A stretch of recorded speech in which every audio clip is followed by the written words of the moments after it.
Oui, oui, oui, oui. Bonjour à tous. Toujours, le vrai pas que du pas que plus depuis l'Europe de l'Est. Ok. La dernière fois, j'ai eu à partager une vidéo sur mon mur par rapport au meeting de Trocadéro à Paris. Voilà. Je dis que ce meeting enfonce Gbagbo, oui, et Blé Goûté. Ouais. Beaucoup n'ont pas cru. Mais ce que je dis est vrai. Voilà, parce que nous avons vu dans le meeting les propos d'un certain monsieur, voilà, qui a choqué tout le monde. Voilà, qui a choqué tout le monde. Et pour moi, je pense que ces propos tenus condamnent Gbagbo et Blé Goûté au profit de Soro Guillaume. Parce que, pourquoi je dis ça? Parce que, Soro Guillaume va être président. Ils ont fait une coalition. Gbagbo va être président. Blé Goûté va être président. Bédié va être président. Oui, un peu. Tout le monde va être président. Alors que si Gbagbo sort, Gbagbo va vouloir aussi pour sa candidature, puisque Gbagbo c'est le gars ouvrier, et puis c'est Gbagbo. GPS c'est Soro. PDC c'est Bédié. Leader c'est Mamadou Koulibaly. Et ainsi de suite. Donc, qui ne veut pas être président? Donc, vous pensez que si Gbagbo ou Blé Goudé sort, vous pensez que ça rend Soro Guillaume aussi qui va être président? Donc, il faut que Gbagbo soit calé là-bas pour que Soro Guillaume puisse utiliser les militants, les Gbagbo, les Gaouriens, voilà, à ses profits. Voilà, ça l'arrange. Mais si Soro Guillaume sort, et si comment Gbagbo sort, ça ne va pas arranger Soro Guillaume aussi. Parce que si Gbagbo sort, ces militants vont l'imposer à ce qu'il se présente comme président. Est-ce que vous voyez un peu? Donc, ce qui s'est passé, ce n'est pas un hasard. C'est quelque chose, pour moi, c'est quelque chose de programmé. Voilà, c'est quelque chose de programmé. Oui, c'est quelque chose de programmé. Parce que ça, l'opinion internationale va tenir compte de ça. À la CPI. C'est quelque chose de programmé. Mais c'est parce que les Gbagbo-Riens ne voient pas très loin. Ils ne voient pas plus loin que le bout de leur nez. Ils ne savent pas que c'est un piège qui est tendu. Ils sont tous tombés dedans. Et cette vidéo a été partagée sur le mur de Soro Guillaume. Aujourd'hui, quand on commence à parler de ça, les gens ne se reconnaissent pas. Ce monsieur, on dit qu'on ne le connaît pas. Alors que tout le monde connaît ce monsieur. Tout le monde a vu plusieurs fois ce monsieur dans le clan des Soroïs. Vous voyez un peu. Ça, c'est un. Ça, c'était mon point de vue. C'est pourquoi j'ai mis sur ma page là-bas ce meeting condamne Gbagbo et Soro Guillaume et, comment dirais-je, et Blé Goudé. Mais beaucoup ont pris ça à la légère. Bon, bref. Maintenant, ceux qui disent que non, Alassane Ouattara doit poursuivre ce gars, oui, dans la logique, ce gars doit être poursuivi. Mais quand les gars s'inquiètent pour la sécurité de la Côte d'Ivoire et qu'avec ses propos, ça va déstabiliser la Côte d'Ivoire, les armes sont déjà là, les gars veulent déstabiliser la Côte d'Ivoire et de la France. Moi, je vous dis, c'est côté sécurité, calmez-vous, restez tranquille. On ne peut pas déstabiliser un pays à 6000 km. Non, non, non, non. Même au temps où Gbagbo accusait Jacques Chirac là. Mais pas où ils ont déstabilisé la Côte d'Ivoire. Déstabilisé le pouvoir de Gbagbo. C'est pas le Burkina. C'est pas le Burkina. On ne peut pas déstabiliser un pays à 6000 km. C'est même pas possible. C'est que c'est des missiles qui vont lancer de 6000 km sur le sol français. Ce qui n'est même pas possible, qui n'est même pas pensable. Si à 1 km, ils n'ont pas pu déstabiliser la Côte d'Ivoire, ce n'est pas à 6000 km qu'ils vont déstabiliser la Côte d'Ivoire. Pour déstabiliser la Côte d'Ivoire, lorsque Gbagbo gérait la Côte d'Ivoire, il a fallu passer par le Burkina. Alors vous savez que le Prado est en accord avec tous ces pays de la sous-région. Oui, tous les pays de la sous-région. Donc aucun pays de la sous-région ne va accepter, voilà, abriter des rebelles sur son sol pour déstabiliser notre pays. C'est même pas possible. C'est même pas possible même. Oui, ce n'est même pas possible même. Parce que faire cela, c'est se mettre la Côte d'Ivoire sur son dos.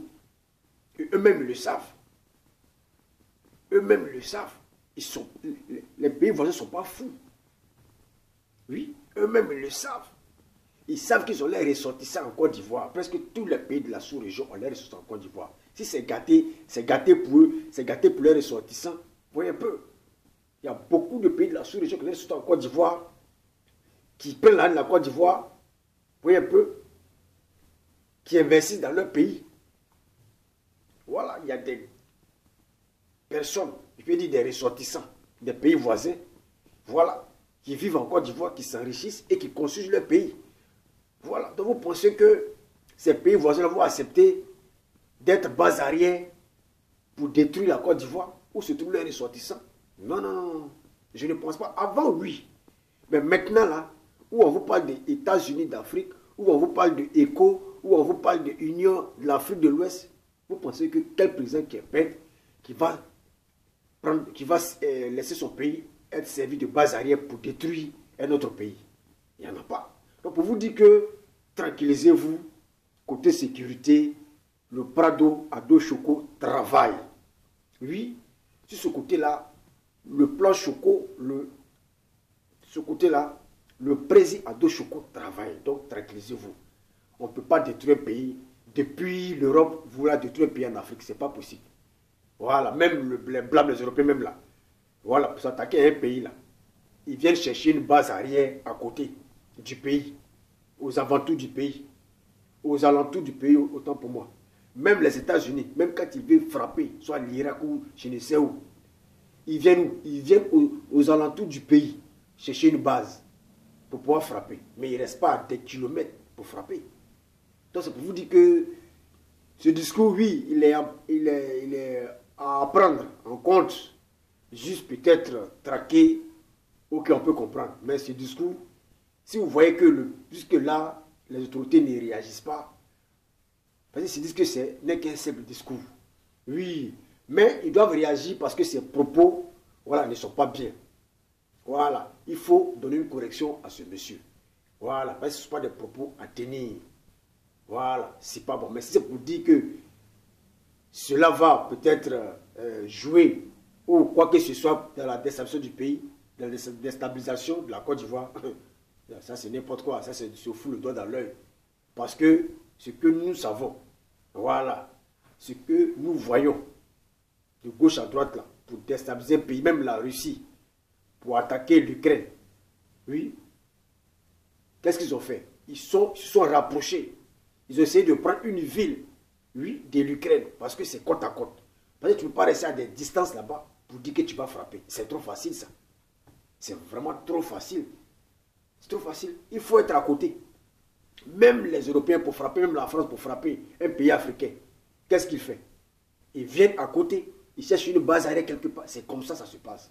Donc, je dirais aux frères, tranquillisez-vous. Voilà. À distance, on ne peut pas frapper un pays à distance. On ne peut pas se servir d'une base arrière de la France, venir frapper la Côte d'Ivoire. Mais c'est trop facile.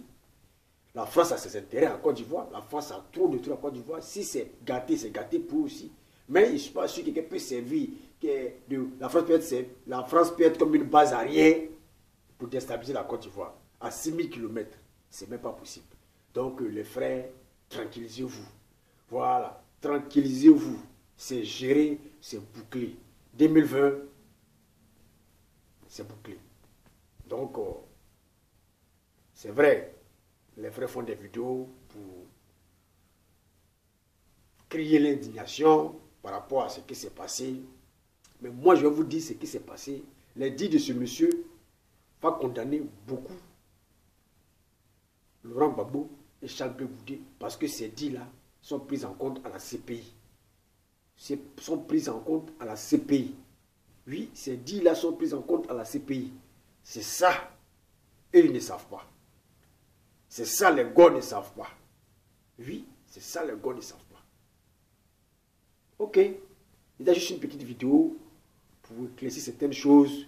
Voilà, ceux qui ont peur, ceux qui n'aient pas peur, c'est géré.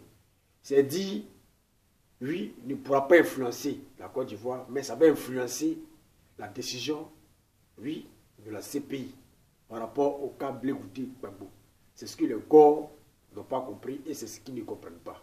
Voilà. Ils ne savent pas qu'ils sont manipulés, mais ils ne savent pas. Voilà. Ils ne savent pas qu'ils sont manipulés. Ça va les surprendre. Si ne verrai pas que depuis l'Europe de l'Est. Ciao, ciao.